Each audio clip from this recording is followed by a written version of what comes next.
भाई दीन जब हम मरने को चले तो हमें दीन याद आया। जब तक जिंदा था मौलवी की ना मान के दी, ना मौलवी के करीब गया, ना मौलवी को अपने करीब किया। जट चल रहा था मौलवी से, जट चल रही थी, जट फला मौलाना उससे तो मेरी जट चल रही है, उसे मत ले आइए। सही बता रहा हूं। मस्जिद का इमाम, इसके पीछे नमाज नहीं होगी मेरी, क्यों उस पार्टी के लोग लाएं?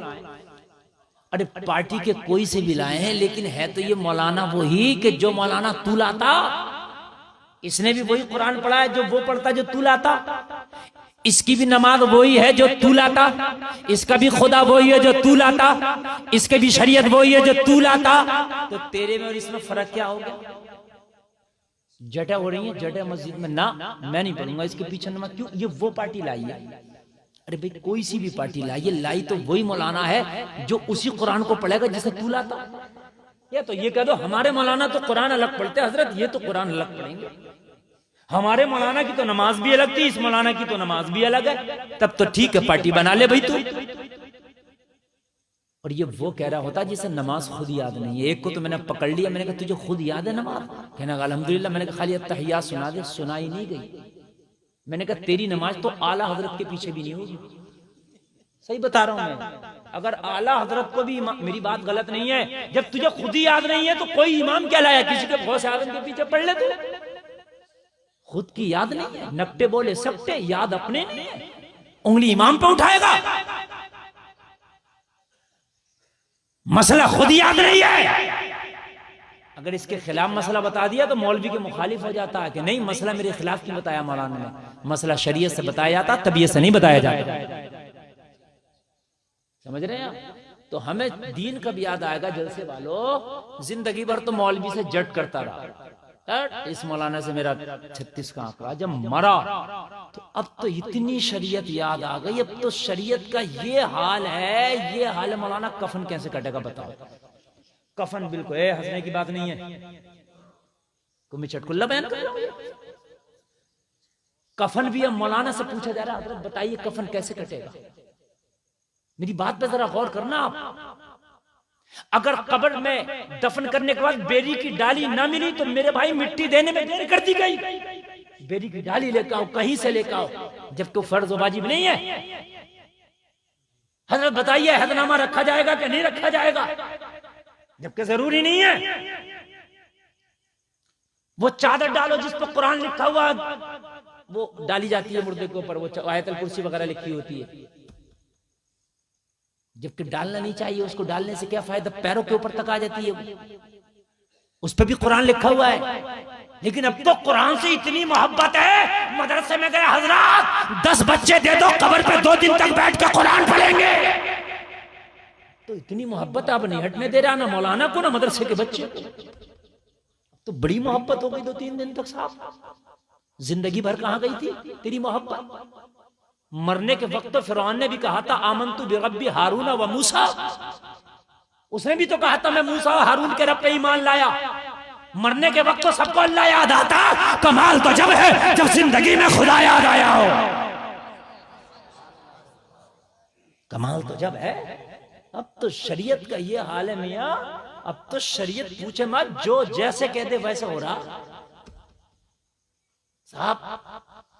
खबर खुद गई, ऐसे तख्ते लाए जाएं, अतर भी जरूरी है, और ये भी मतलब वो काम जो नहीं भी होना चाहिए थे तो कोई मसला नहीं था, लेकिन वो भी बिल्कुल लाजमी कर दिया गया।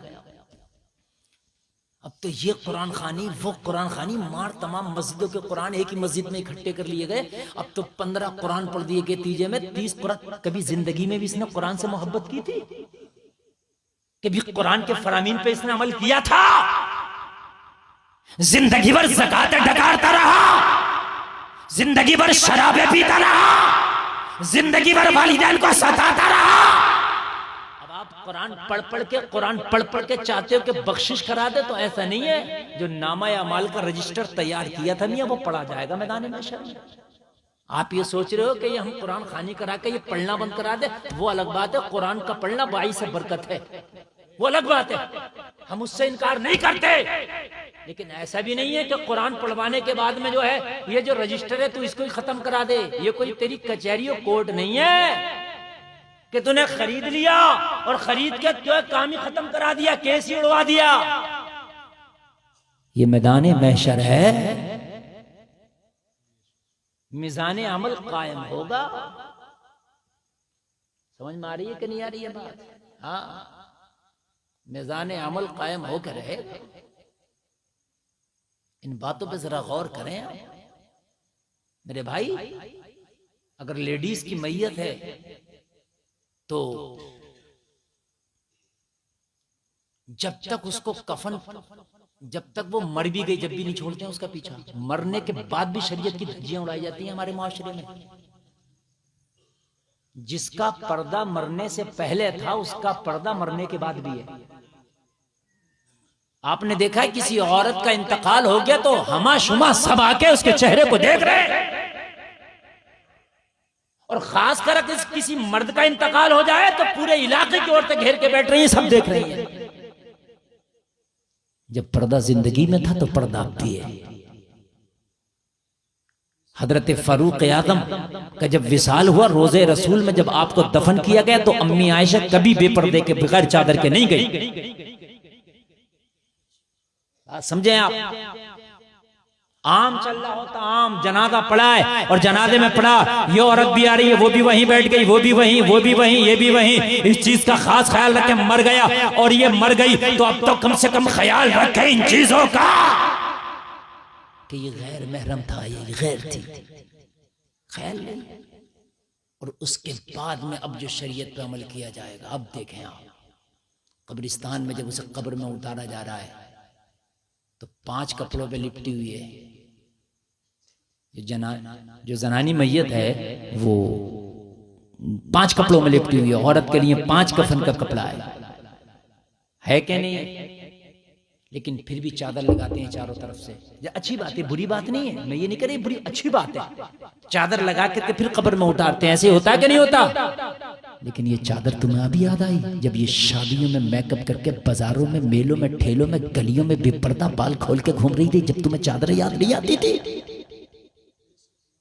आज मर गई, खामोश हो गई, इसके आवाज पर पर्दा इसकी मौत ने डाल दिया, इसके जिस्म पे पर्दा 5 कपड़ों ने डाल दिया, जबकि 5 कपड़ों में लिपटी है। जिस्म का एक हिस्सा भी नहीं दिख रहा, मगर एहतियात का यह आलम है कि चारों तरफ से चादर लगाई जा रही है कब्र में उतारने के लिए। ये गलत काम नहीं है, ठीक है, लेकिन मुझे बताइए जब जिंदा थी तो कहां चला गया था तुम्हारा ये कानून? कहां गया था ये पर्दा? खाली कब्र में चादर में उतारने से बख्शिश हो जाएगी? खाली कब्र में उतार दिया हो गई बख्शिश? खाली तीजे में कुरान पढ़वा दिया हो गई बख्शिश? और तीजे का भी कुरान, हजरात मौलाना रेहान साहब आप कहोगे ऐसे कह रहे हैं, तीजे का कुरान भी अल्लाह जाने कि ये बख्शिश करवाएगा ये कुरान या उल्टा फरमा देगा। अब आप कहोगे ये कैसी बात कर रहे हो मौलाना? तो मैं जो कह रहा हूं उसको बता के जाऊंगा। बाज कुरान ऐसा पढ़ रहा होता, अल्लाह जाने इतना मजबूल कुरान पढ़ता कि बजाय सवाब के और उल्टा अजाब है। सही बता रहा हूं मैं। और कुरान में वरत्तिलिल कुरान तरतीला, कुरान को ठहर ठहर के पढ़ो। लेकिन मैंने देखा कि पौन पारा पढ़ लिया इसने, इधर फातिहा शुरू हो रही है तो अब क्या करता है, ये चौथा वाला गेट डालता है जो टॉप वाला, अब इतना तेज कर देगा कि इस पौवा को 2 मिनट में सोचेगा एकदम खत्म कर दूं। अरे भाई ये कहां लिखा है कि पूरा ही पारा पढ़ना जरूरी है? अगर पौन पढ़ लिया और यहां शुरू हो गया फातिहा का प्रोग्राम तो पौन पे ही खत्म कर दे। कोई जरूरी नहीं है कि पूरा ही पढ़ेगा, पौन का सवाब मिल जाएगा। आधा पढ़ दिया तो आधा रख दो, आधे का सवाब मिल जाएगा। लेकिन अब वो वाला गेट डालेगा कि इस फातिहा से पहले पहले मुझे पूरा करना है। ये कहां लिखा भी पूरा करना है? आपने देखा होगा। और बाज तो ऐसे पढ़ते हैं, उनके पढ़ने का हाल ये पारा ले लिया है, होठ तक नहीं हिल रहा, पारा पढ़ा जा रहा, पन्ना लौटे जा रहे हैं। भाई ये कौन सी पढ़ाई है? और बहुत से नमाज में ऐसे पढ़ते हैं, ऐसे अल्लाह अकबर आके हाथ बांध लिए उन्होंने, अब हजरत कुछ बोली नहीं, जबान तो न मुंह हिल रहा है उनका, ना होठ हिल रहे हैं, ना जबान तो कोई लफ्ज निकल रहा है, ऐसे खड़े हैं। जब टाइम आया तो रुकू में आ गए। अरे भाई ये कौन सी नमाज है?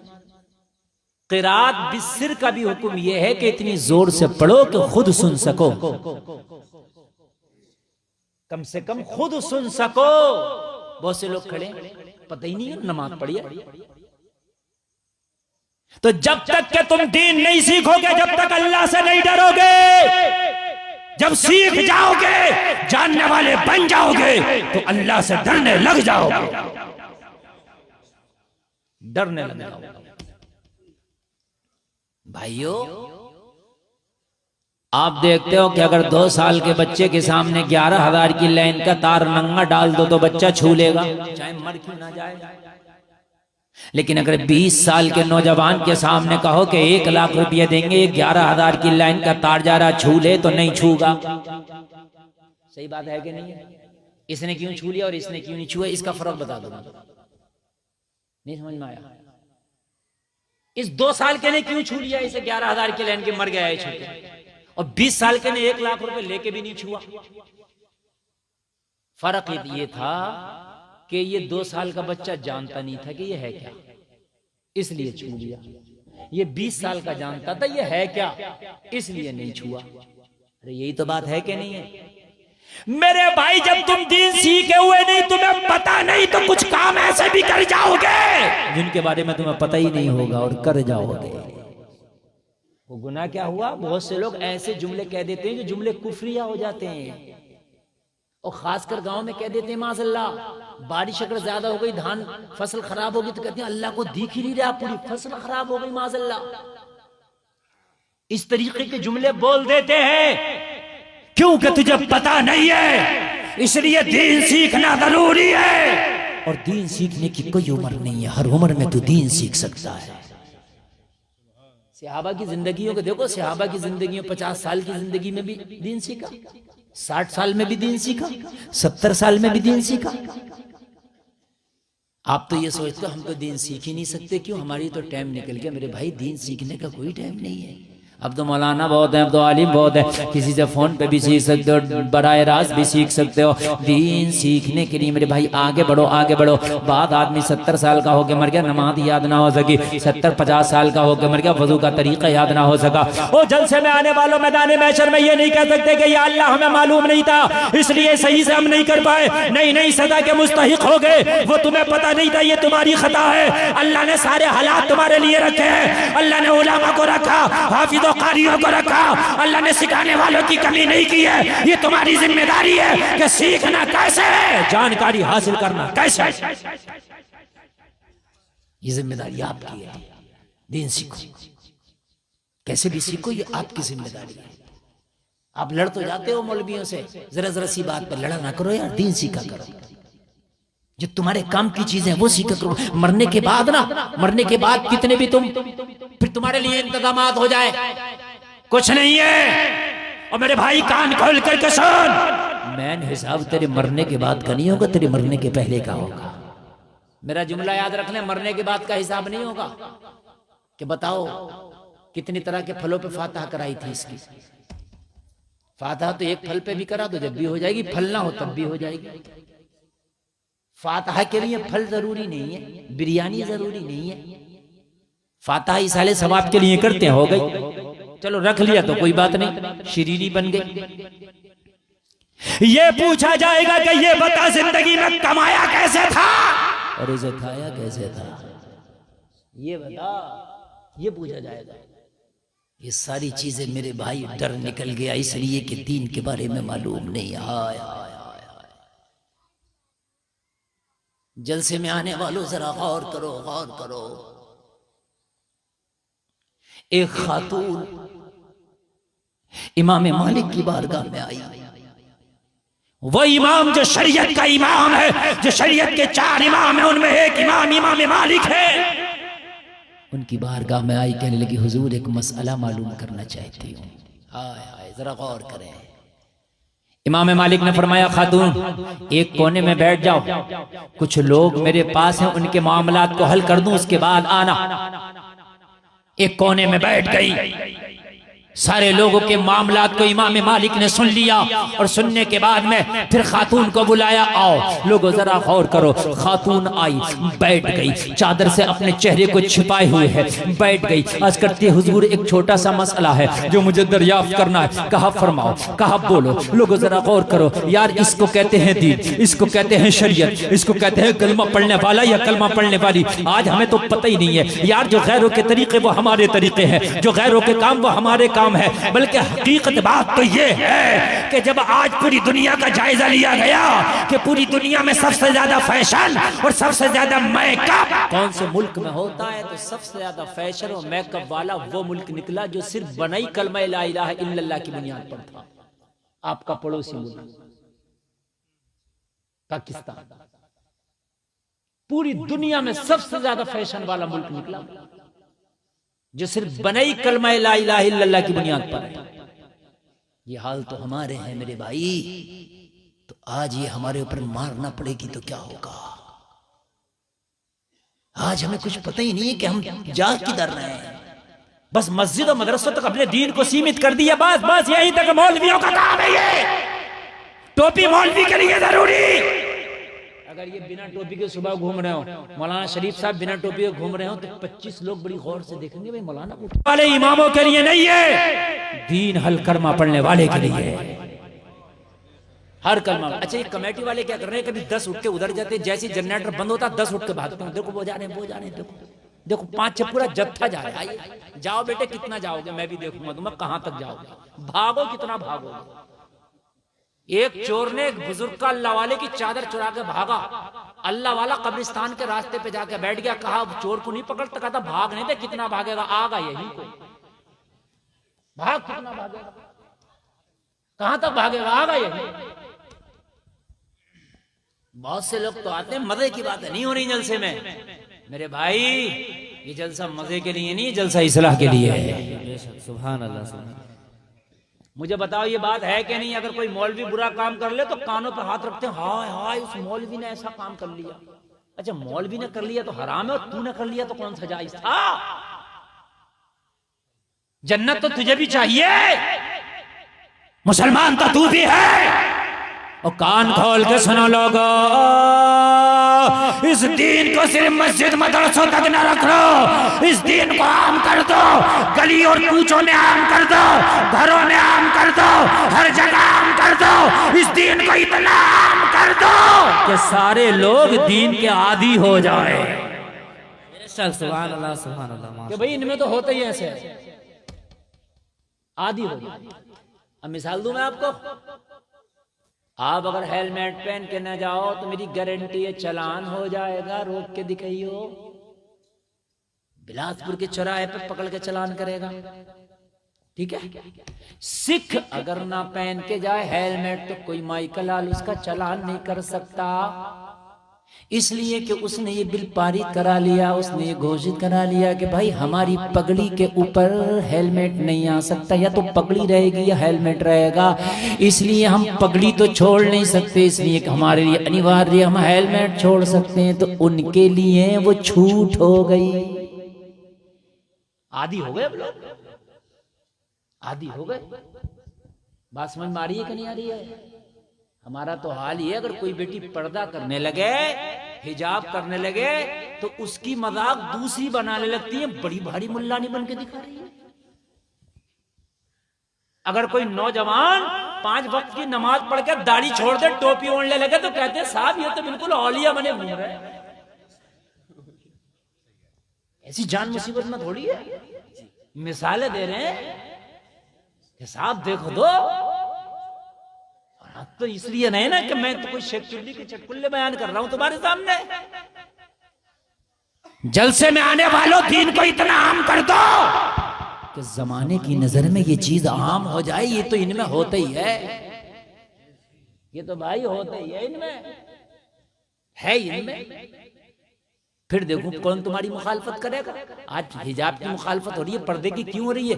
5% पर्दा हो रहा है हमारे, 95% पर्दे की धज्जियां हम उड़ा रहे हैं, तो जो 5% बते उनकी धज्जियां वो उड़ाएंगे कि जो पर्दे के मुखालिफ है। जी जी जी, अगर हम 100% पर्दे पे आ जाएं तो खुदा की कसम पर्दे पे बात ही नहीं होगी। इसलिए कि इनके यहाँ तो होता ही है। जरा आवाज बढ़ा दीजिए, थोड़ा सा आवाज बढ़ा दीजिए। इनके यहाँ तो होता ही है। बात समझ आ रही है नहीं आ रही है? मैं एक जगह प्रोग्राम में जा रहा, एयरपोर्ट में गया तो स्कैन किया जाता आदमी को, वो लगा के देखा जाता है इसकी बॉडी में कुछ है तो नहीं। एक बटन भी अगर लोहे का है तो वो बता देती है मशीन। मेरे आगे एक सरदार गया यार, इतनी बड़ी पगड़ी बांधे हुए था, ऐसी लगाई मशीन, ऊपर से उसे अंदर भेज दिए। मेरी एक जरा सी टोपी लगी थी, ऐसी टोपी, ये ऐसी टोपी होती है, ऐसी का टोपी उतारो, टोपी उतारो, उतार के मशीन लगाई जाएगी, टोपी दिखाओ। मैंने कहा यार अभी मेरे सामने जो गया, मेरे आगे जो गया, उसकी इतनी बड़ी पगड़ी है, अगर छिपाने की बात है तो टोपी में इतना नहीं छिपेगा मटेरियल जितना इसमें छिप जाएगा, पगड़ी क्यों नहीं उतर पाया? तो उसने जवाब दिया मौलाना उसका कोई उतारता नहीं, इसलिए हम भी नहीं उतार सकते। तुम्हारी पहनते कितने हैं, कितनी पहनते हो टोपी? मैंने कहा हम पहनते। बोले तुम्हारे पहनने से क्या हो रहा है, परसेंटेज बताओ तुम्हारी कितनी है टोपी पहनने की। तुम जब खुद उतार देते हो तो हम उतरवा रहे हैं तो क्या परेशानी है? वो तो उतारते ही नहीं। आदी बना दिया उन्होंने लोगों को, आदी। तुमने आदी नहीं बनाया, तुम तो अपने आप को छिपा रहे हो। मुसलमान टैटू बनवा के, मुसलमान नौजवान हैं, हाथों में तागे पहन रहे हैं, हाथों में तागे ऐसे बन के दिखा रहे हैं मुसलमान कि इनको देखने में लगता ही नहीं कि ये मुसलमान है या गैर मुस्लिम है। नौजवानों की ऐसी शक्लें सूरतें बनी पड़ी है। लोगों अपने दीन को सीखो, ये दीन सच्चा है इसलिए अभी तक बाकी और जिंदा है, वरना दीन को जितना हमने अपने घरों से निकाल दिया, दीन से जितना हम दूर हो गए, अल्लाह की कसम दुनिया से मिट जाता। लेकिन ये इसकी हक्कानियत तो सच्चाई है जो अब तक जिंदा है, बेशक सुभान अल्लाह, वरना मिट जाता है। खुदा की कसम दीन मिट जाता। हर आदमी देखो अपने दीन की प्रचार कर रहा, अपने मजहब का हर आदमी। यार कुछ लोगों के मजहब में तो नंगा रहना, उन्हें नंगा रहने में शर्म नहीं, वो नंगे रह रहे हैं, शर्म ही नहीं है उन्हें। तुम्हें टोपी ओढ़ने में शर्म है, तुम्हें दाढ़ी लगाने में शर्म है, तुम्हें हिजाब करने में शर्म है, उन्हें अपने दीन में शर्म नहीं है। वो नंगे घूम रहे, नंगे, शर्म ही नहीं है। मैं किसी के दीन की ना मुखालफत कर रहा ना मैं तौहीन कर रहा, मैं एक बात बता रहा हूं, और हम किसी की मुखालफत कर भी नहीं सकते। लेकिन भाई मैं ये तो कह सकता हूं, ये मेरा हक है कि जब जो दीन तेरा है, तेरे दीन पे कौन अमल करेगा? अपने पे तू ही तो अमल करेगा। और जब तुम अमल करोगे तो हो सकता है कोई तेरे दीन को देख के, तेरे तरीके को देख के और तुझसे मुतासिर हो जाए, और मुतासिर होने के बाद में तारीफ करना तो दूर की बात, हो सकता तेरे ही दीन को अपना ले। हो सकता भाई तुमसे मुतासिर हो जाए, लेकिन मुतासिर कब होगा? जब होगा ना जब तुम दीनदार होगे। अरे भाई तभी तो होगा ना। अच्छा एक बात बताइए, आप एक बात बताइए, मैं भाई सुबह से ही एक टाइम की नमाज ना पढ़ूं मादल्ला, ठीक है, मैं एक टाइम की नमाज ना पढ़ूं और एक टाइम की नमाज ना पढ़ने के बाद मैं बुरे काम भी करना शुरू कर दूं, फिर मैं तकरीर करूं, कौन मानेगा मेरी बात? क्योंकि मौलाना यार तेरा तो अमल खुद ऐसा है कि तेरे अमल पे हमें शर्म आती है और उसके बाद में तू हमें बातें बता रहा है, क्यों मानोगे तुम मेरी बात? ओ मेरे भाई आज तुम दुनिया को कह रहे हो कि दुनिया सता रही है, अरे तू अपने अमल तो अच्छे कर ले, हो सकता है दुनिया तुझसे मुतासिर हो जाए और मुतासिर होके तेरा दीन कबूल करने में मजबूर हो जाए। बेशक सुभान अल्लाह, सुभान माशाअल्लाह। अरे भाई सब खड़े होकर खाना खा रहे हैं, तुम भी खड़े होकर खाना खा रहे हो। आज एक बात सुनना बड़े प्यार से, आज मैं तकरीर नहीं बल्कि ट्यूशन की क्लास चल रही है मेरी, सुन लें आप। तकरीर नहीं, आज ट्यूशन की क्लास सुन लें आप। भाई एक बात बताइए, जब एक चीज मार्केट में आई नहीं तो हमें पता क्या ये अच्छी है बुरी है? बात समझे आप भाई? अरे मेरा मोबाइल का लग गई है, ये मेरा मोबाइल है ओप्पो का, ये मार्केट में ही नहीं आता तो क्या पता चलता ये बुरा है अच्छा है? अब ये मार्केट में आया, इसे इस्तेमाल किया तो इसकी बुराइयों का भी पता चल गया, इसकी खूबियों का भी। बात है कि नहीं है? जब हमने लोगों के सामने इस्लाम पे अमल ही नहीं करके दिखाया तो रामतार को पता क्या कि इसकी अच्छाइयां क्या और बुराइयां क्या है? नहीं बात समझे आप यार? आप ये कहते हो कि हमसे लोग मुतनफिर क्यों आए? हमारे पास आ क्यों नहीं लोग? तो क्यों आए? कोई दुकान तो लगाओ अपनी, माल खरीदने जब भी तो आएंगे लोग। शोरूम खोले पड़े, तुमने खोखा भी नहीं लगाया तो तुम्हारे पास क्यों आएंगे भाई? सब खड़े होकर खाना खा रहे हैं, तुम भी खड़े होकर खाना खा रहे हो। सब झूठ बोल रहे हैं, तुम भी झूठ बोल रहे हो। सब शराबें पी रहे हैं, तुम भी शराब पी रहे हो। जो बुराइयां और कर रहे हैं वो तुम भी कर रहे हैं। तो पता कैसे चले कि तुम में अच्छाइयां क्या है? कैसे पता चले? कुरान खुद तो बोलेगा नहीं कि मेरे अंदर ये, मेरे अंदर ये। कुरान को तो हम अमल करके लोगों को प्रैक्टिकल करके बताएंगे कि ये है कुरान। बोलो बात भाई, बात है कि नहीं है? खुदा की कसम अगर हमारी जिंदगी सही हो जाती तो रब्बे काबा की कसम खा के कहता हूं, मेरे गौसे आजम ने बचपन के आलम में सफर किया, डाकुओं ने रोक लिया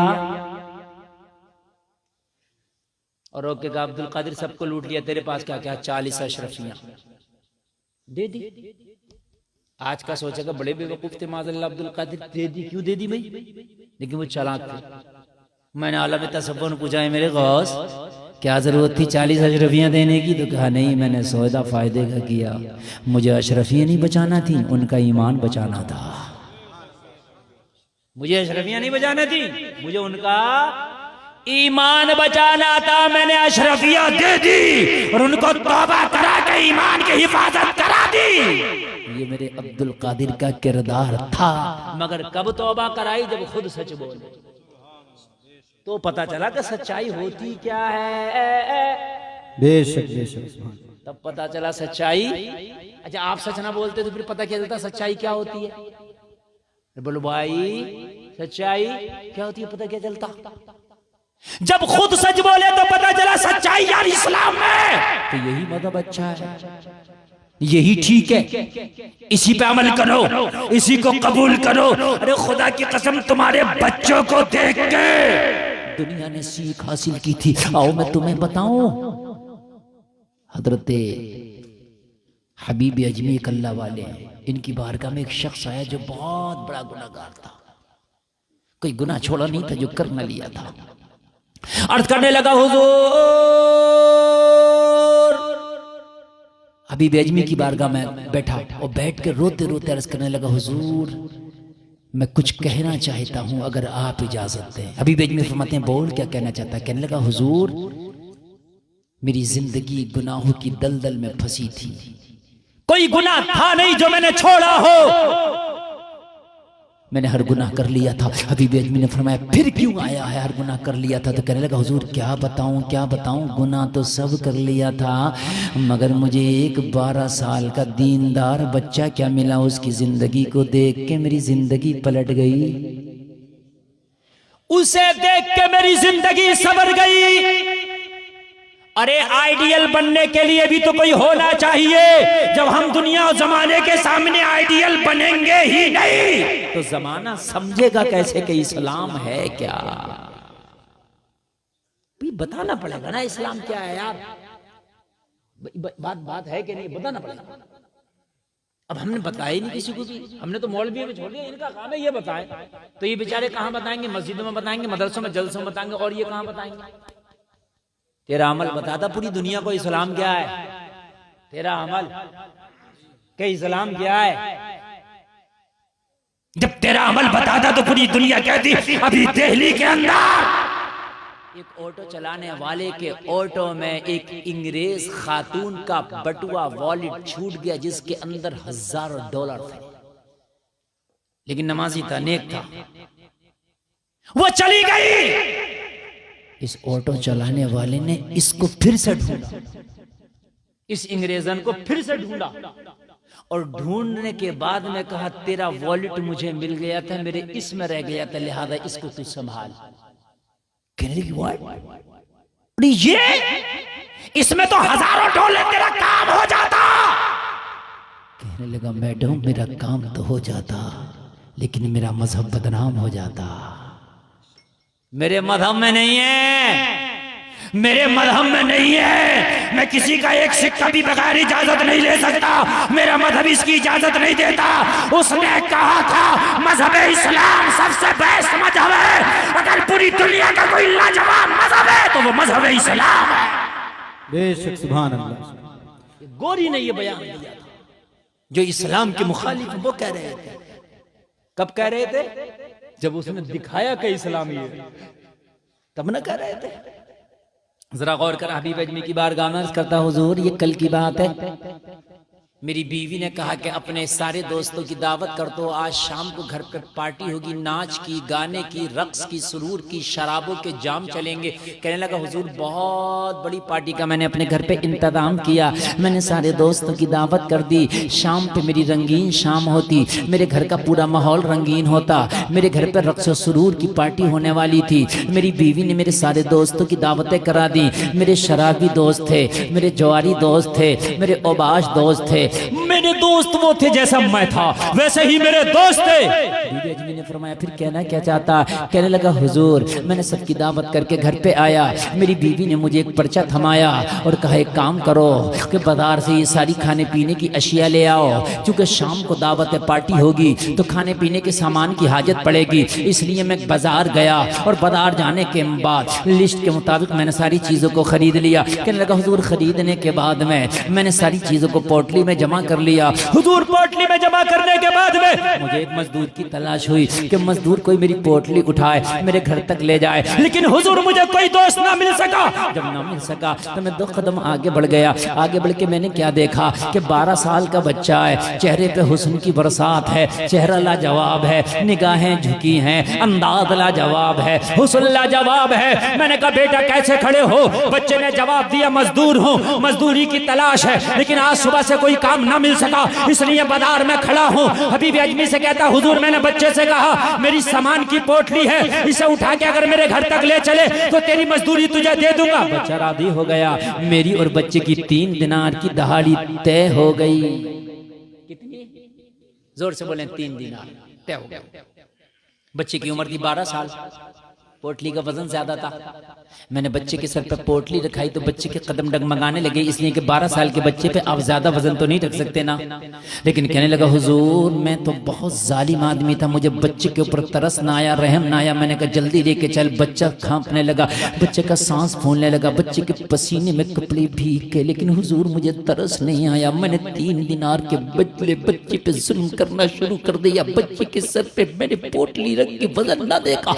बच्चा चलता रहा, कदम डगमगाता रहा, बच्चा चलता रहा, सांस फूलता रहा, बच्चा चलता रहा, बच्चा पसीने में नहाता रहा। मुझे तरस नहीं आया, लेकिन हुजूर एक लम्हे के लिए मुझे जर्रा बराबर भी सोच ना आया कि मैं बच्चे पे जुल्म कर रहा हूँ। लेकिन जब चलते चलते मेरा गुजर एक बस्ती से हुआ, जोहर का वक्त था, दोपहर का वक्त था, मस्जिद में जोहर की अजान होने लगी। बच्चे के कान में जैसे ही आवाज आई, बच्चे ने पोटली जमीन पर रख दी। मैंने कहा बेटा क्या हुआ, क्या थक गए? बच्चे ने कहा थकने की वजह से पोटली जमीन पे नहीं रखी है। बात थकने की करता है तो थक तो बहुत पहले गया था। मेरी औकात इस पोटली को ले जाने की नहीं है, मेरी मजबूरी मुझे इस पोटली पे ले जाने को मजबूर कर रही है। मेरी माँ का फाका मुझे मजबूर कर रहा है, मेरा फाका मुझे मजबूर कर रहा है, लेकिन पोटली जमीन पे इसलिए रखी है। देख जोहर की अजान हो रही है, अब पहले नमाज अदा की जाएगी, बाद में तेरा काम किया जाएगा।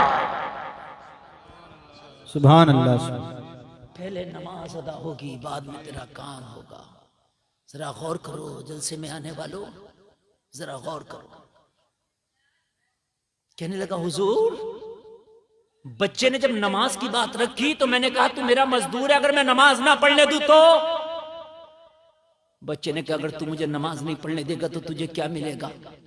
मैंने कहा अगर पढ़ने दूं तो क्या मिलेगा? बच्चे ने कहा 3 दिनार की मजदूरी तय हुई है, मुझे 1 दिनार कम दे देना मगर नमाज की इजाजत दे दे।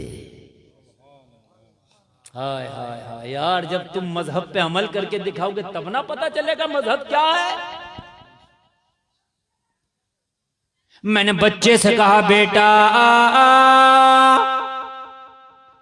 अगर मैंने 1 दिनार कम कर लिया, तुम्हारी माँ शाम को पूछेगी रोजाना 3 दिनार लाते थे, आज 1 कम क्यों है? तो जवाब क्या दोगे? तो बच्चे ने कहा मेरी माँ मजदूरी का हिसाब बाद में लेती है, एक हिसाब और है जो मुझसे पहले लेती है। हबीब अजमी ने कहा वो कौन सा हिसाब है? तो कहा बच्चे ने जवाब दिया जब मैं शाम को जाके माँ की हाथ में मजदूरी की रकम देता हूँ तो मेरी माँ कहती है ये रकम बाद में देना, पहले नमाजों का हिसाब दे। जोहर कहाँ पढ़ के आया है, असर कहाँ पढ़ के आया आया है, मगरिब कहाँ पढ़ के आया है।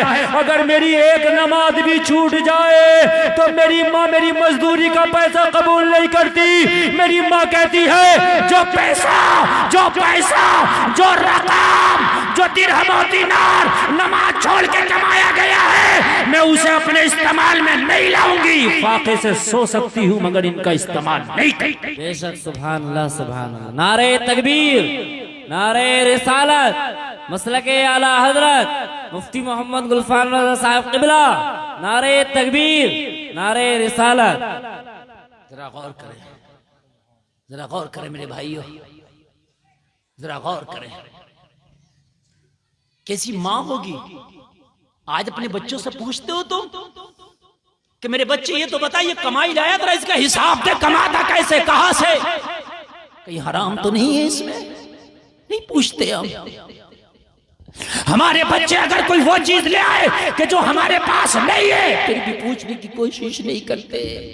सही बात तो यह है, अगर तेरा बच्चा स्कूल पढ़ने जाता और एक उसके बस्ते में पेंसिल भी ज्यादा हो तो पूछ मेरे लाल, ये पेंसिल तो मैंने तुझे खरीद के नहीं दी थी, तेरे बस्ते में कहां से आ गई। कहीं उस बच्चे कितनी जो तेरे पड़ोस में बैठ के पढ़ रहा हो, कहीं उसकी पेंसिल तो तेरे बस्ते में नहीं आ गई। अगर ऐसा हो तो मेरे लाल कल जाके वापस कर देना। तब बराबर वाले को पता चलता कि ये कलमा पढ़ने वाले का बच्चा है। तब पता चलता कि कलमा पढ़ने वाले ऐसे होते हैं। तब पता चलता कि कलमा पढ़ने वालों का यार मायार लाजवाब होता है। कहने लगा मेरी माँ मेरी इस रकम को बाद में पूछती है, पहले नमाजों का हिसाब लेती है। हाय हाय हाय। हबीब अजमी से कहता हुजूर मेरे दिल पे चोट लगी, मेरे दिल में कालिक थी गुनाहों की, मेरा दिल गुनाहों के दलदल में डूबा था, लेकिन हुजूर बच्चे की ज़बान से निकले हुए जुमलों ने मेरे दिल को मुसख्खर कर दिया, मेरे दिल को मौम कर दिया। मुझे तो ऐसा लगा कि जैसे गुनाहों के दलदल में पड़े रहने से कोई कुछ नहीं होगा। हाँ, ये 12 साल का बच्चा, नमाजों की कितनी अहमियत है। 12 साल का बच्चा, अक्ले हलाल की कितनी अहमियत है। हाय किस माँ ने पढ़ाया होगा, और किस बाप का बेटा होगा। मैंने कहा बेटा जा नमाज पढ़ ले और तुझे तेरी मजदूरी भी पूरी दे दी जाएगी, कम नहीं करूंगा। करें मजहब इस्लाम पे अमल सख्ती के साथ, खुदा की कसम किस्मत का मिलकर रहेगा।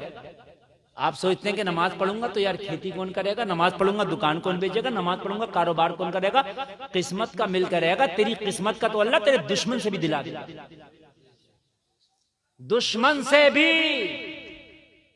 ख्वाजा की चौखट पे जाके एक फाका कश बोला, ख्वाजा भूख लगी है, खाने का इंतजाम हो जाता। तो कोई बदअकीद आया, कहने लगा इनसे क्या मांग रहा है, तो मुर्दा है, वही 24 नंबर अकीदे वाला। तो इसने कहा फिर तू दे दे, ला तू दे दे। इसने निकाला जेब से 10 का नोट या जो भी उसके खुराक का इंतजाम तका ले। तो ये मस्ताना बोला वारे ख्वाजा तेरी अजमत, दिलाया भी तो मुनकिर से, दिलाया भी तो गैर से। तो अल्लाह अगर चाहे दिलाने पे आ जाए ना तो तेरे दुश्मन से दिला देगा तुझे। क्या रिस्क रुक सकता है कोई? माइकलाल रिस्क रोक लेगा? मुझे बताएं आप। अगर आपको यकीन ना आए तो थोड़ी सी बात बता दूं मैं आपको। जब तुम पैदा हुए थे, आवाज नहीं आना चाहिए मुझे किधर से भी। मेरी तकरीर 1 घंटा होने वाली है, अगर आप सुनेंगे तो सुनाऊंगा, नहीं सुनाएंगे तो मैं खत्म कर दूंगा। बोलिए क्या आपका फैसला है? सुनाऊं? हाँ तो आप सुने। बहुत अच्छा और बहुत कामयाब जलसा चल रहा है। आप एक भी नारा ना लगाएं, एक बार भी सुभान अल्लाह ना कि मुझे कोई टेंशन नहीं है, मैं बोलता रहूंगा इंशाअल्लाह।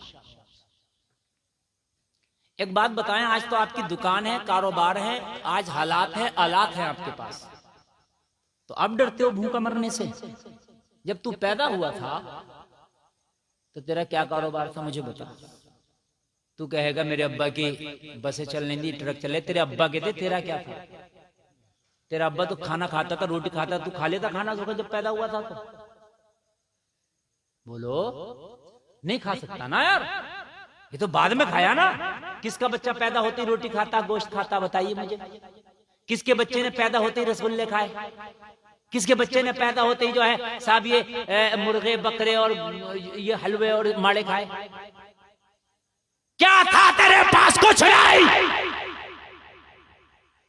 तेरी माँ थी, माँ के पिस्तान से तो दूध पीता था नहीं? अल्लाह ने तेरी रोजी का इंतजाम तेरी माँ के सीने में रख दिया। और कैसे रखा? तेरी माँ खाना खाती थी, पानी पीती थी। अल्लाह ने क्या निजाम रखा? उसी खाने और उसी पीने में से अल्लाह ने दूध निकाला। और दूध उन्हीं रगों में हो गया जिन रगों में तेरी माँ का खून चल रहा था। अरे उन्हीं रगों में खून, उन्हीं में दूध, लेकिन खून भी दूध के रंग को मैला ना कर सका।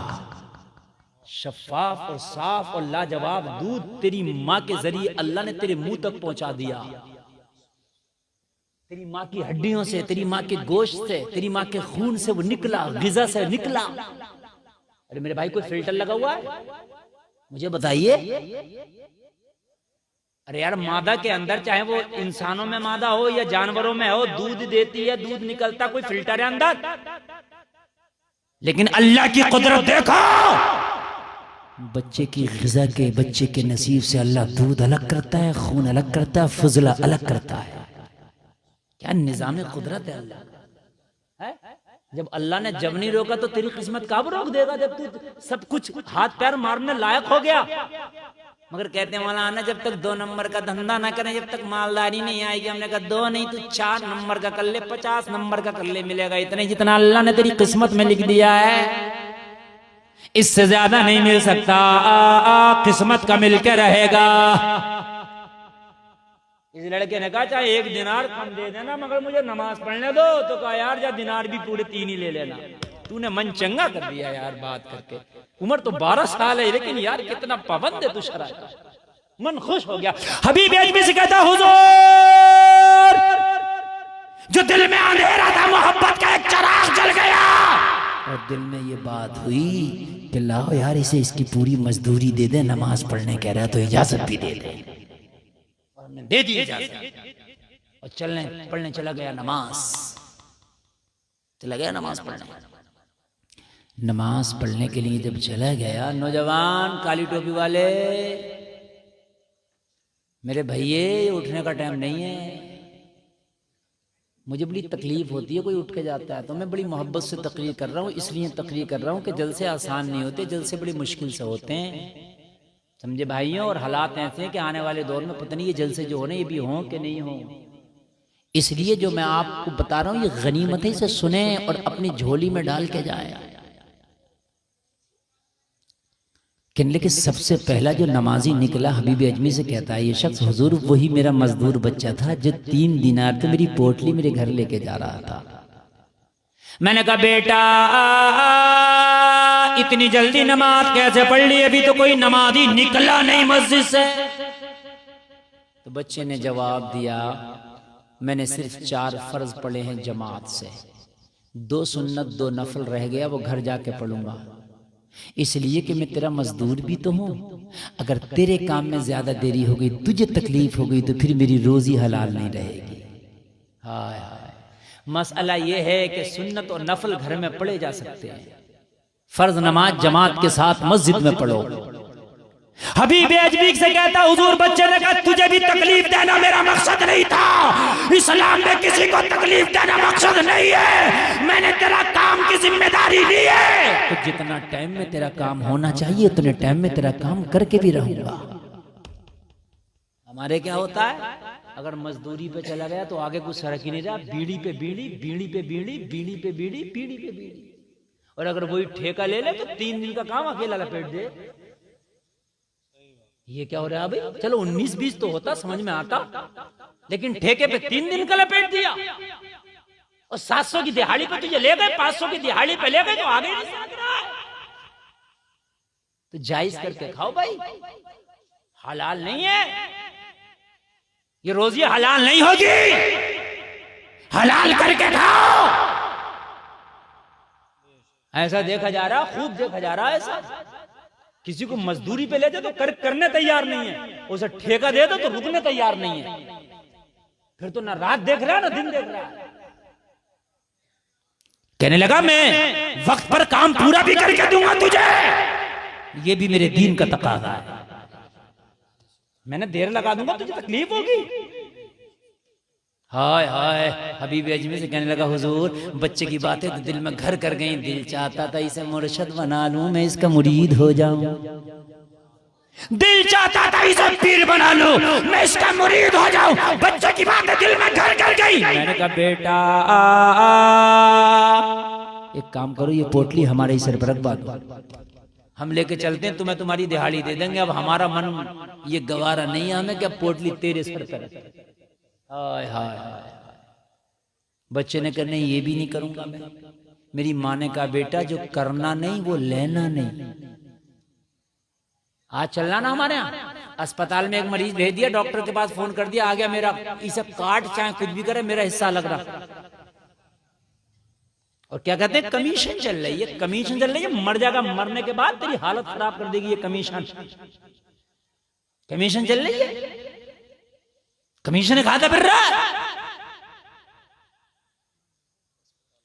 पेशाब की चेकिंग पे, ब्लड के चेक करने पे, मेरे भाई उस पर कमीशन है। ऑपरेशन मरा जा रहा बेचारा, पेट का ऑपरेशन होना, गरीब ने जेवर बेचा, गरीब ने गिरवी रखा, गरीब ने क्या कहना किया, कर्जा लिया, हॉस्पिटल लेके गया गरीब अपने मरीज को। अगर किसी से जरा भी हेल्प ले लिया तो पहले अपना टिप अलग कहता है, मेरा अलग काट के रखना। क्या होगा मेरे भाई मुझे जरा बताइए तो। और आप कहते हो कि दुनिया यार हमें जलील कर रही है, मैं तो ये कह रहा हूं कि आसमान से पत्थर नहीं बरस रहे तुम्हारे ऊपर, जो अमल है आसमान से पत्थर आ जाना चाहिए थे। आज गैर कौमों का देखो, सिख है कोई भीख मांगता नहीं मिलेगा उसमें, अगर कोई गरीब है ना तो सिख मिल मिला के उसकी मदद करके चाहे उसको शिकंजी का ठेले ही लगवाए मगर कारोबार करा दो। हमारे यहाँ तो अगर कोई गरीब है और उसकी आधी बीघा जमीन फंस गई किसी के 50 बीघे के चक्के सामने, तो कह रहा क्या करेगा, इसमें अंजन लेके आता, इसके भी पैसे बता, काम खत्म कर इसका भी, इस कोने को क्या करेगा, इस कोने को भी इधर डाल दे। हकीकत बता रहा हूँ हजरत में, ये है मेरी कौम। वरना आज शादियों के लिए हमारे चंदे होने, बेटियों के चंदे होते। हाय हाय मैंने एक जगह देखा ठेले पे एक सिख ना शिकंजी बेच रहा है, दूसरा आया 10 रुपए की शिकंजी का गिलास 500 रुपए देके चला गया। उसने कभी 490 वापस ले, अरे नहीं तुझे मजा आ गया, क्या शिकंजी पिलाई यार तूने, मैं चंगा हो गया, चल रख 490। मैंने थोड़ी सी हटके कहा भाई क्या मसला है, 10 रुपए की शिकंजी में तुमने 500 ही दे दिए। कहने लगे मौलाना जी मसला ये है मेरी बिरादरी का आदमी है, गरीब है, तभी तो ठेला लगा कर रोड के किनारे खड़ा है, ये अमीर तो है नहीं। बात तो सही है। तो कहने लगा यार मेरा मन कर रहा था इसकी मैं मदद करूं, तो मैं ये कहता ले 490 मदद कर रहा हूं तेरी, तो शर्मिंदा हो जाता। मुझे शर्मिंदा नहीं करना था, मदद करना थी। मैंने इनाम के नाम पे अपने भाई की मदद कर दी। हमारे यहाँ तो मस्जिद में अगर 10 रुपए दे दे, जब तक 2 बार ऐलान ना करा लेगा जब तक नफ्स को सुकून नहीं मिलता। इमाम साहब मेरे 10 रुपए का तो ऐलान ही नहीं हुआ, यहाँ तो देता भी है तो जलील करके, समझ रहे हैं साहब, जलील करके देता, जलील करके। मौलाना रेहान साहब ने बच्चे को पढ़ाया, मौलाना शरीफ साहब ने बच्चे को पढ़ाया, मौलाना राशिद मरकजी ने बच्चे को पढ़ाया, 10 साल में पढ़ा कर निपटाया। उसकी दस्तार हुई, अब्बा एक जोड़ा लाया तो पूरे जलसे में अब्बा ने, फला के अब्बा ने इमाम मौलाना साहब को एक जोड़ा जब पूरी जमीन लिखवा दी उसके नाम। ये शर्म नहीं आती तुझे? मेरी बात गलत है क्या? ऐसे उसमें नाम लिखवाएगा, ऐसे लाएगा उसे सहला के पिन्नी में 25 रुपए मीटर के थान को, कि जैसे लगता है ना पूरी घर नाम करा दिया मौलाना का। अरे चुपके से दे देता मौलवी को तो क्या और ज्यादा दे देता तू? रिश्वत देता अधिकारियों तो चुपके से, कोई देख ना ले, बाबूजी रख लो, वो आके जिक्र भी नहीं करता। मस्जिद में दे दिया तो ऐलान, मदरसों में दे दिया ऐलान, मौलाना को दे रहा तो ऐलान, रुस्वा करके रख दिया। जमातियों ने हिजड़े को कलमा पढ़ा दिया, कलमा पढ़ा के उसका नाच गाना सब बंद करा दिया और उधर लगा दिया इधर नमाजों में। और जहां जाए माशाल्लाह, ये पहले नाचते थे, ये पहले ढोल बजाते थे, माशाल्लाह भी इन्होंने तौबा कर ली, जहां जाए माशाल्लाह ये नाचते थे। कहने लगा भाई तुम्हारी टोपी ये है और पगड़ी ये, इतना बदनाम तो मैं पहले भी नहीं था जितना तुमने अब कर दिया मुझे।